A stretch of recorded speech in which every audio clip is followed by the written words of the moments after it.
who is either your favorite or the best 80s action hero? Because I've been reading a book all about action heroes, and it's all like your Arnie's and your Jackie Chan's and your. I can see it. That one's there. It's really good. Actually, I would say it's a cliche, but Arnold Schwarzenegger, I would say, it's like there was a lot because you had Willis. Well, the thing is with Willis, he didn't really come into it until like 88 with Die Hard, though. So you think, well, Willis has probably done like 2 action films in the 80s. So you had your Stallone. You had your Seagal. Was he kicking about then? Seagal wasn't leching and abusing people until the 90s. So some of the stories about Seagal, even the ones in this book, you're like, what a horrible person. I've never read anything nice about Steven Seagal, and this book is not changing any of that. No, there's a lot of YouTube videos about him. Dolph Lundgren was kicking about. Dolph Lundgren, yeah. You had Jackie Chan, Chuck Norris. And Van Damme. I had a real thing with that. I love Van Damme movies. It's like Time Cop is one of my favourite films. But I think it's got to be Arnie, right?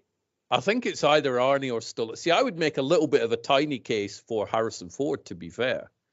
So he did the 3 Indiana Jones movies and 2 Star Wars movies. And that doesn't add up to a lot. So I don't think he's in any danger of taking out Stallone or Schwarzenegger. No. Jackie Chan did 22 movies in the 80s. That is a heavy output compared to Stallone's 12 and Schwarzenegger's 12. So, funnily enough, they matched. I'm sure that was on purpose. And hilariously, like Jackie Chan didn't come into like Western culture and to more or less Rush Hour. Yeah. Which was what, 99? 98? Yep. And crazy, isn't it? Now, film after film after film after film. So he was like a niche thing that people knew about, proper film geeks knew about Jackie Chan in the 80s, but not mainstream. Yeah. By any means. You had Chuck Norris. I was a big Chuck Norris fan. Literally kicking about. I saw what you did there. That's pretty good. Hey, well done. Was Swayze doing anything, or was Swayze just Roundhouse at that point? No, Swayze had done like Red Dawn and Roadhouse.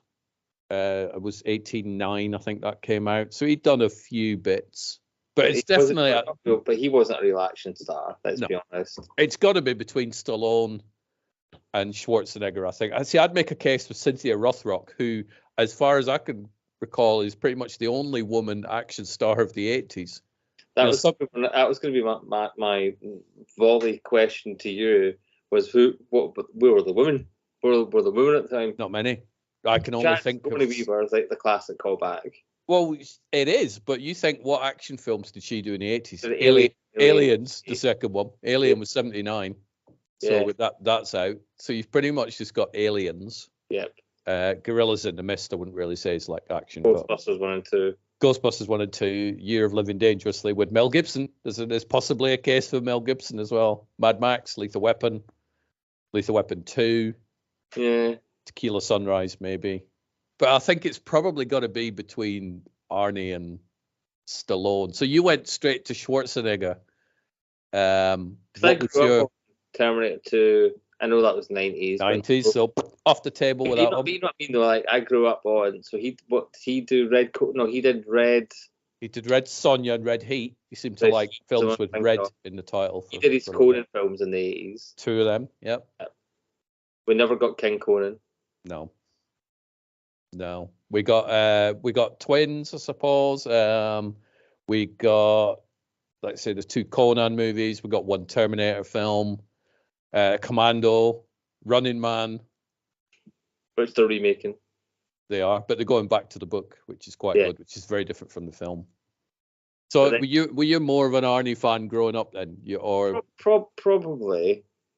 Because I wasn't aware of like the Stallone Schwarzenegger competition. The big competition. Buy that book. I mean, they were like because I'm pretty sure Schwarzenegger conned Stallone into taking the role in Stop or My Mum Will Shoot. He did.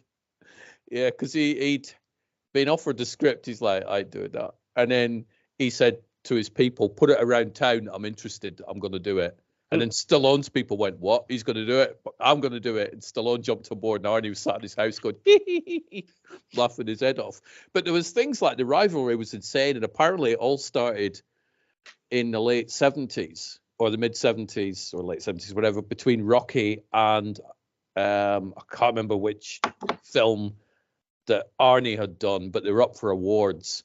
And then everybody's like, who's this Arnie guy? Who's this Arnie guy? And Stallone's like, everybody should be talking about me. And it started the rivalry way back then. And then through the 80s, when Rambo had his knife, and then Schwarzenegger did Commando and made sure his knife was a little bit bigger than Stallone's, like by an inch, make it bigger. And then when Stallone did Rambo 3, he's like, make it bigger than Arnie's. So it's like, really? Come on, grow up, guys. What's the matter with you? So that's like The Rock and Vin Diesel now. Yeah. And even Statham.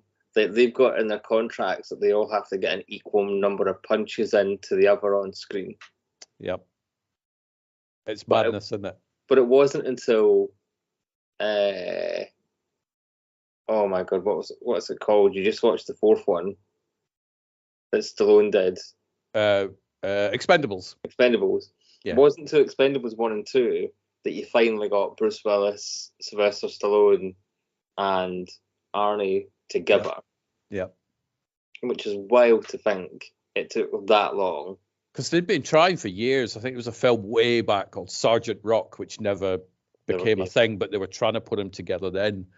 And there was issues back in the 80s where they wanted to try and put them in a film together, but they couldn't decide who walked in a meeting room first. I want to go in first. Well, why am I following you? And it was all that silliness. It's absolute madness. I think they've got past it now because Arnie appears in the Stallone documentary, and they've appeared in a few films together and stuff. But yeah, Bruce Willis is sadly at the game. Yeah, a great body of work though. Yeah. It's Bruce Willis. Nobody can fault him on that. We never got Die Hard 6. You're sad that we know. I'm quite glad. I think they should have stuck to Die Hard 3 personally. Die Hard 5 was a dumpster fire. Yeah. But I quite enjoyed Die Hard 4. Yeah. Wasn't anywhere near 1, 2, or 3, and I think 3 is a masterpiece. I really enjoyed 3. I prefer 3 to 2. Really? Okay. 2 is just a rehash of 1. Yep. But I still love 2. And every year we've had this Christmas chat.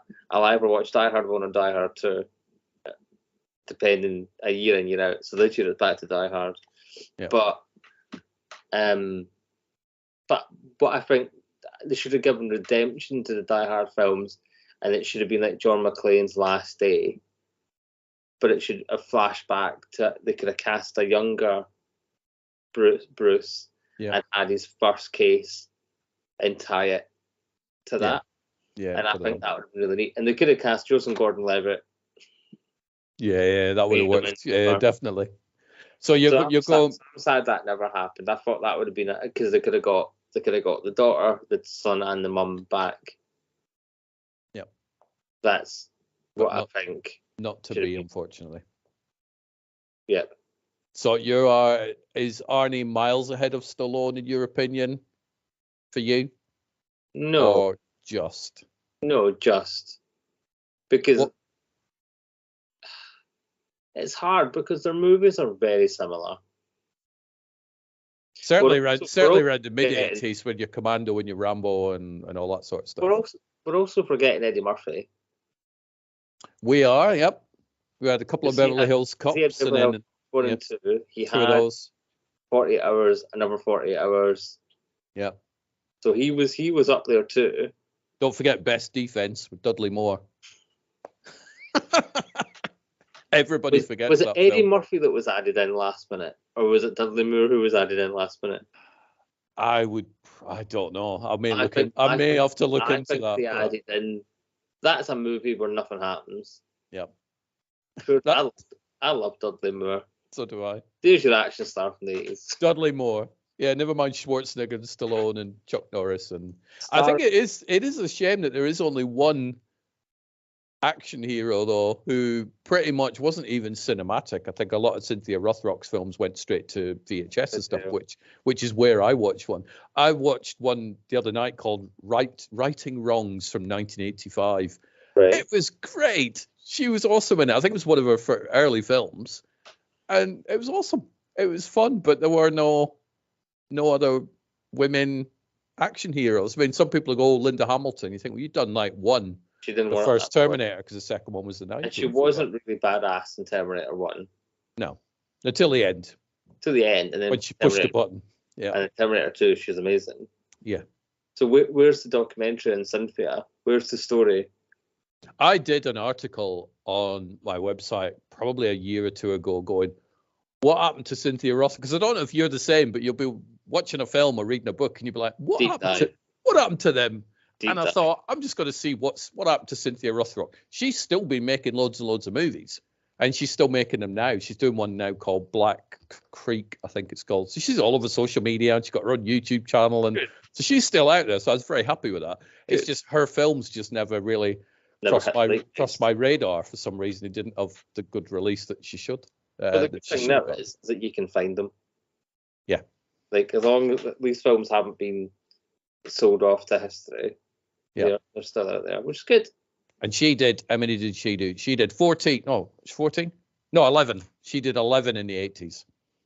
So she was like one less than Stallone and Schwarzenegger, but obviously the big muscly dudes gobbled up all the airspace and stole her thunder. Should not be able, she didn't crack it. No. I always hoped that she would be in like one of the Expendables movies. Do you know when they were sort of teetering with having the Expendables, and they were going to do a woman one? I'm like, it's got to be Cynthia Rothrock, Sigourney Weaver, Linda Hamilton, and it just never. Bridget Nielsen. Bridget Nielsen, yeah. Stallone wouldn't be in that one. I wouldn't have thought. He's not going to make no cameo with Bridget Nielsen. But yeah, so I think I'm okay with Arnie. Pretty good. He's kind of the epitome of the American dream. Yeah. They should change the law and make him president. They should. Because he's the one Republican I like. Yeah, and he's a smart guy as well. He's very smart. Very smart. Yeah. Very, very smart. I liked his Netflix show Fubar. I didn't see that, but I did see his documentary though, which was really good. Documentary, but I do recommend Fubar. Right. It's silly. Is it like classic Arnie? Yeah. Brilliant. It's somewhere between. It's somewhere between Last Action Hero. Yep. And True Lies. I'm in. Yep. I'm in. But True Lies, I thought, was like classic Arnie. Yeah. Is that James Cameron? Yeah. Yep. It is James Cameron. One of my mum's favourite films. Based on a French movie as well, isn't it? That? Yeah. So, which I've never seen. And Eliza Dushku plays his daughter. She did. Yep. I took many photos of Eliza Dushku. So, one of my highlights. I would love to meet her because she was great in Buffy. Yep. And great in Angel. I liked her in True Calling. You watch that? That was good. She was good in Dollhouse, but Dollhouse was a bit of a trash show. Yeah, it was. I was never really quite comfortable with the concept of that show. Nope. It always seemed a bit sketchy. You know, these women can be whatever you want them to be. Don't know. Always felt a bit sketchy. Don't know, man. Don't know. So we'll put the crown on Arnie for the best action hero of the 80s. Well done, Mr. Schwarzenegger.